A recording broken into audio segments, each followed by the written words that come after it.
In the previous video, we witnessed their battle with the land mermaids, leaving them resembling lifeless mummies. One-sidedly, they successfully vanquished the land mermaids with the assistance of a firebomb crafted by Hansu. He had previously shared his plan on how to eliminate the land mermaid monsters. As they engaged in combat with the land mermaids, one of the creatures attacked the annoying guy, causing him to fall and tearing his pants in the process. Terrified, he urgently called for help. Unfortunately, Mingyi was running short on firebombs. In a quick decision, she asked Sangjin to switch places with the annoying guy. Despite being weak and fearful, Sangjin agreed to the swap. However, when he attempted to ignite the firebomb, a land mermaid attacked him, inducing fear and causing him to accidentally waste the firebomb. Fortunately, Hansu intervened, saving Sangjin from harm. After securing their safety, the group decided to take a break, seizing the opportunity to rest. During this respite, the annoying guy hatched a creepy idea. Seizing Sangjin by the neck, he initiated a struggle, with Sangjin attempting to break free from his grip.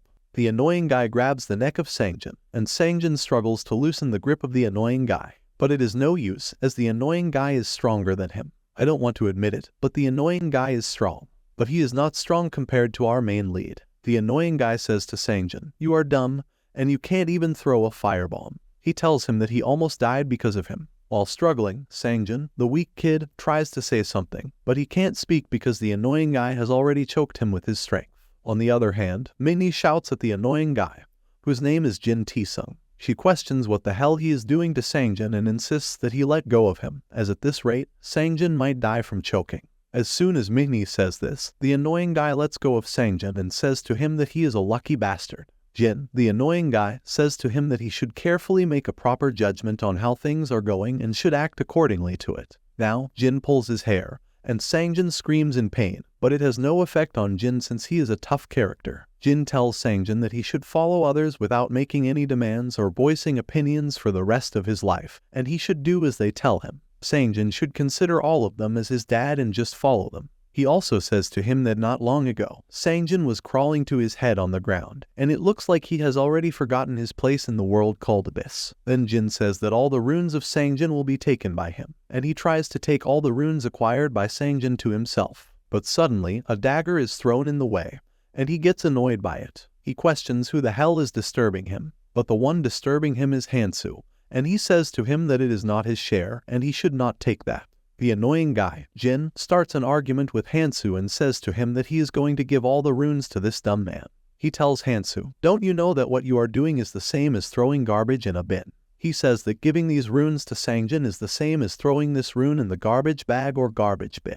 Jin also says that Sangjin doesn't even do a single thing, and the things are done by themselves. He suggests to Hansu, "How about you and I take all of this and divide it between each other?" He tells Hansu that they would do much better without Sangjin. He insists that Hansu knows he is right, and they should do that. On the other hand, Hansu says that the distribution must be shared equally, and he is not someone who should interfere in someone's livelihood in the first place. The annoying guy, Jin, is not satisfied, but since he is not strong, he takes leave. However, he tells Hansu that livelihood is nonsense, and he shouldn't regret this later. Hansu tells Sangjin that he should watch over himself and watch his share of runes too. Sangjin doesn't say anything, and he picks up all his runes. Mingyi stares at Hansu and asks him if he is annoyed by them.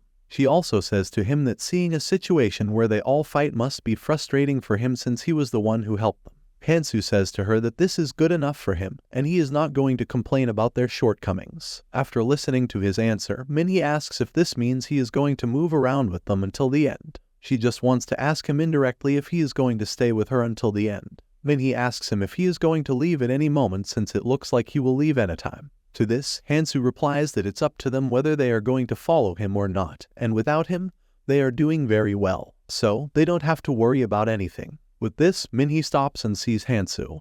Hansu started walking between the corpses of the land mermaid monsters, thinking that mostly the stamina and strength runes were dropped by killing the land mermaid monsters. Hansu thought that the organism's characteristics couldn't be ignored after all since the runes they dropped were similar to their characteristics. And Hansu thought that it wasn't a bad thing, as both stamina and strength were the most important things now. Since these statuses were needed by Hansu, this happening was very useful for him. He could gain strength and stamina with this, making him stronger. Kang Hansu's status window showed how much he had gained in strength. stamina, dexterity, and sense with these runes. His strength increased, and he said that he needed one more stamina, but then suddenly the monster guy popped up. Hansu also noticed that and stared at him. The monster guy shouted, saying that the sum of Hansu's strength and stamina had crossed 50. He also got a system notification about the first achievement accomplished. The monster guy congratulated Hansu for becoming the first person to cross these stats. Others were shocked about where the monster creature had popped up.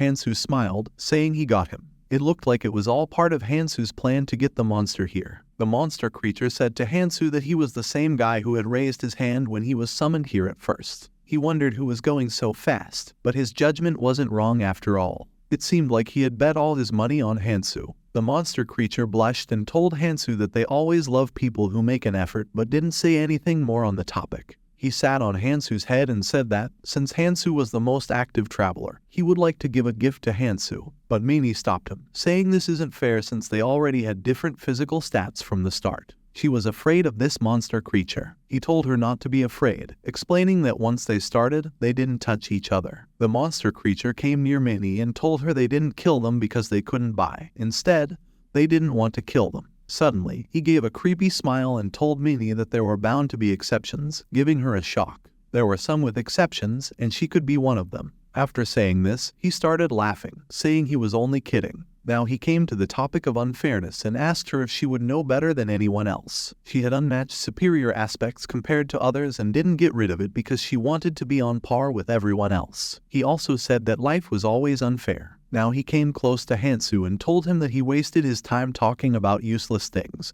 and it was time to give a reward to Hansu. But Hansu thought that he already knew what the reward was. Now the monster creature announces that the prize for surpassing a certain number of combinations of stats is that one can get 3 runes of their choice. He asks Hansu which rune he wants, whether it's dexterity or sense rune. Then he tells them about the healing rune. He explains about the healing rune, saying that though the healing rune is expendable, it can even heal a hole in the stomach and heal most of the poison. Having the healing rune means having an extra life. On the other side, Hansu thinks it's useless when a limb is torn off. The healing rune catches everyone's attention since they are very useful, so it's natural to get everyone's attention on it. They think that they can live through danger at least once in a while. Hansu asks the monster if he has the magic immune rune. All the other teammates' faces light up, thinking that if anything goes wrong, then Hansu might use the healing rune on them. But their expectations get destroyed when Hansu asks for a rune that is immune to magic. This also catches the monster creature off guard since he didn't expect this outcome where Hansu would ask for an immune magic rune. But Hansu asks him, and he tells him that he has that rune stone and shows it to Hansu, where all the party members gets depressed seeing the magic immune rune. They think they expect many things from Hansu, but it's no use since he doesn't care much about it. While Hansu thinks that the healing rune is nice, magic and physical immunity is much more important now, and since they are hard to get in the tutorial unless they are a special case like Kang T. Kang T is a friend of Hansu from his previous life. Now he says that increasing their stamina only affects the speed of their activities and recovery, while their physical and magic resistance is much more important and they are more fundamental defense or immunity for them. Hansu thinks that he can make up for his physical attack to some extent with his experience. But on the other hand, magic is totally a different concept and thing for him. With the magic immune rune, his stats get updated where all his strength and stamina get updated, and he thinks that this should be enough for him to prevent immediate death. Now then, the monster creature says that he has done his part, so he should get going. He also says to Hansu that he is counting on him. While leaving, he says to Hansu that he should do well in the future and he also calls Hansu Handsome Appa. Listening to this, all the party members get shocked, knowing that the monster creature was female all along and not a male. Now Hansu says to him they should start leaving or going forward. But he also asks them about their expressions. Since they all make a very disturbed expression, they say to him that it's nothing, they should get moving. Now they move to another floor, which is the 3rd floor, F. Minnie has also become stronger and is able to defeat the land mermaid by herself. Even while she is fighting, she looks gorgeous and elegant. Does it sound like I am simping for her? She feels it has become easier than before. She notices that Hansu is doing something. She feels he must be making some stuff like poison again. She looks curious to know what Hansu is doing, but suddenly she gets a realization that even though Hansu has got so many runes, his movements don't seem to increase. She asks him the same. This shocks Hansu, and he thinks that she has a sharp eye. He shows her his hand. On his hand, certain symbols are visible, and they are glowing in blue color. They all look at that and are dumbfounded because they don't know what that is. Then he asks him, "What is that?" He tells them that they can collect the runes like this. He shows them and tells them to put their hands out while thinking about the collection of the runes. They ask him how he knows this, and like always, he dodges the question by saying he knows because of his superpower. He tries to collect the rune by imitating what Hansu did. But Hansu tells them there's no point in copying this. Then he asks him why they shouldn't collect runes. He starts to give some good arguments. First, it will slow down the hunt, which means the overall collection of runes will become less. Second, runes will become meaningless when someone dies. Runes collected in this way will be dropped if the person dies. Then Sangjin, the weak kid, asks him that if this way has so many drawbacks, then why is Hansu doing this? Hansu shocks them by saying that he is collecting this so that he can trade this later. He thinks in his mind that though it's hard for it to happen right now, once some rules are established,